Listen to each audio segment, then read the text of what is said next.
ফেব্ৰুৱাৰী মাহৰ 20 তাৰিখে একেলগে আগতীয়াকৈ বহাগ বিহুৰ উপহাৰ হিচাপে তেওঁলোকক আমি ৮,০০০ টকা তেওঁলোকৰ বেংক একাউণ্টলৈকে হস্তান্তৰ কৰিম। পহিলা জানুৱাৰীত ভাল খবৰ দিলে মুখ্যমন্ত্ৰীয়ে। দিন বাৰ ঠিক কৰি জনাই দিলে ভাল খবৰ। প্ৰতিগৰাকী আই মাতৃ যিসকলে অৰুণোদয় আঁচনি পাই আছে, ফেব্ৰুৱাৰী মাহত একেলগে আগতীয়াকৈ বহাগ বিহুৰ উপহাৰ হিচাপে ৮,০০০ টকা তেওঁলোকৰ বেংক একাউণ্টলৈকে হস্তান্তৰ কৰিম। ফেব্ৰুৱাৰী 20, 2026 অৰুণোদয়ৰ হিতাধিকাৰীক দিব ৮,০০০ টকাকৈ। ফেব্ৰুৱাৰী মাহত একেলগে জানুৱাৰী, ফেব্ৰুৱাৰী, মাৰ্চ, এপ্ৰিল যোগ কৰিলে কিমান হয়? ৫,০০০ হয়। লগত ৩,০০০ আমি আৰু যোগ কৰি দিলোঁ, ৮,০০০ টকা আমি একেলগে তেওঁলোকক দি দিম। বহাগ বিহুৰ উপহাৰ দিব হিতাধিকাৰীৰ একাউণ্টত। মুখ্যমন্ত্ৰীৰ ঘোষণা।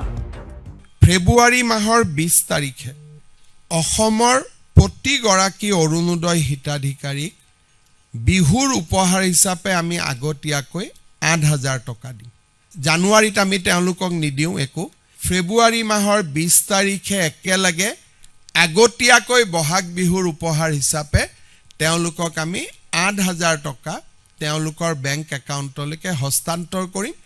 অসমৰ আই মাতৃ সকললৈকে এই সুন্দৰ উপহাৰটো ঘোষণা কৰিব খুজিছোঁ। 20 ফেব্ৰুৱাৰীত ৰাজ্য চৰকাৰৰ ফালৰ পৰা অৰুণোদয়ৰ ৩৮ লাখ হিতাধিকাৰীক একাউণ্টে ধন দিব। হিতাধিকাৰী অথবা অৰুণোদয়ৰ সুবিধা পোৱা জনতাৰ বাবে এয়া ভাল খবৰ হ'লেও বিৰোধীৰ বাবে ই নিঃসন্দেহে হ'ব চিন্তাৰ খবৰ। কাৰণ নিৰ্বাচনৰ আগে আগে ৩৮ লাখ মহিলাই পাব ৮,০০০কৈ টকা।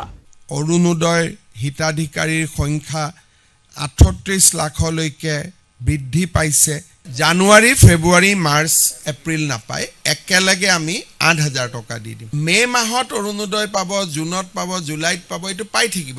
ইলেকশ্যনৰ মাহত টকাটো দিয়াত কৰি আমি কৈছোঁ যে জানুৱাৰী, ফেব্ৰুৱাৰী, মাৰ্চ, এপ্ৰিল যোগ কৰিলে কিমান হয়? ৫,০০০ হয়। লগত ৩,০০০ আমি আৰু যোগ কৰি দিলোঁ, ৮,০০০ টকা আমি একেলগে তেওঁলোকক দি দিম। পহিলা জানুৱাৰীৰ দিনটোত গুৱাহাটীৰ অসম চৰকাৰৰ ১ নম্বৰ ৰাজ্যিক অতিথিশালাত আয়োজন কৰা সাংবাদিকৰ সৈতে নতুন দিনৰ আলাপত মুখ্যমন্ত্ৰীয়ে দিলে কেইবাটাও বৃহৎ ঘোষণা। মুখ্যমন্ত্ৰীৰ ঘোষণাৰ প্ৰায় স্পষ্ট ২৬ বৰ্ষটো হ'ব নিৰ্বাচনী বৰ্ষ। আঁচনিৰ পিছত আঁচনিৰে আনিব চমক, আৰু তাৰেই এক ট্ৰেইলাৰ পহিলা জানুৱাৰীত মুখ্যমন্ত্ৰীৰ মুখত। চেনি, দালি আৰু নিমখ আমি ১১৭ টকাত 1 কেজিকৈ 3 কেজি সামগ্ৰী দি আছিলোঁ। আজিৰ পৰা ৰেচনৰ দোকানত ৭০ লাখ ৰেচন কাৰ্ড হোল্ডাৰে এই আঁচনি 100 টকাত লাভ কৰিব। পষ্ট গ্ৰেজুৱেট পঢ়া ছাত্ৰসকলক আমি ফেব্ৰুৱাৰী মাহৰ 1 তাৰিখৰ পৰা মাহত ২,০০০ টকাকৈ আগবঢ়াম, আৰু গ্ৰেজুৱেট পঢ়া ছাত্ৰসকলক আমি মাহত ১,০০০ টকাকৈ আগবঢ়াম। আমাৰ অসমৰ সত্ৰৰ উদাসীন ভকতসকলেও অহাকালিৰ পৰা মাহত ১৫০০ টকাকৈ তেওঁলোকে এটা সন্মান ৰাশি লাভ কৰিব। ৫ বছৰীয়া কাৰ্যকালৰ খতিয়ানো দাঙি ধৰিলে মুখ্যমন্ত্ৰীয়ে। অসমত বৃদ্ধি পাব বিনিয়োগৰ পৰিমাণ। বৰঝাৰৰ আশে পাশে হ'ব এৰোচিটি। অসমত প্ৰটন থেৰাপিৰে চিকিৎসাৰ ব্যৱস্থা কৰা হ'ব। লক্ষণীয় কথা এয়াই যে প্ৰটন থেৰাপিৰে চিকিৎসা সেৱা আগবঢ়োৱা দেশৰ ভিতৰতে তৃতীয়টো ইউনিট হ'ব অসমত। আনকি প্ৰত্যক্ষভাৱে অসমত বৃদ্ধি পোৱা বিনিয়োগৰ কথাও উল্লেখ কৰিলে মুখ্যমন্ত্ৰীগৰাকীয়ে। গুৱাহাটীত এয়াৰপৰ্টখন দেখিছোঁ।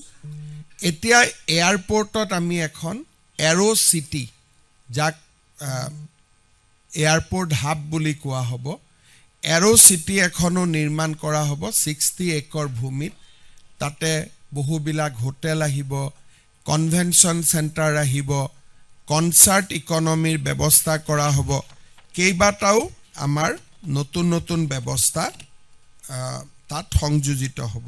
প্ৰটন থেৰাপি অহাৰ লগে লগে ইণ্ডিয়াৰ মেক্সিমাম কেঞ্চাৰ পেচেণ্ট অসমত ট্ৰিটমেণ্টৰ কাৰণে আহিব। টাটা ছেমি কণ্ডাক্টৰত যদি ২৭,০০০ কোটি টকাৰ বিনিয়োগৰ কাম চলি আছে, আমাৰ নুমলীগড় ৰিফাইনেৰীত ২৮,০০০ কোটি টকাৰ বিনিয়োগৰ কাম চলি আছে। নৰ্থ ইষ্ট গেছ ডিষ্ট্ৰিবিউশ্যন কোম্পানীৰ জৰিয়তে 4,000 কোটি টকাৰ বিনিয়োগৰ কাম চলি আছে। আনপিনে গুৱাহাটী উত্তৰ গুৱাহাটী সংযোগী দলঙৰ শুভাৰম্ভ ফেব্ৰুৱাৰী মাহৰ ভিতৰতেই আৰম্ভ হ'ব বুলিও এক প্ৰকাৰ ঘোষণা আগবঢ়ালে মুখ্যমন্ত্ৰীগৰাকীয়ে। দি ৰিপৰ্ট DY 365।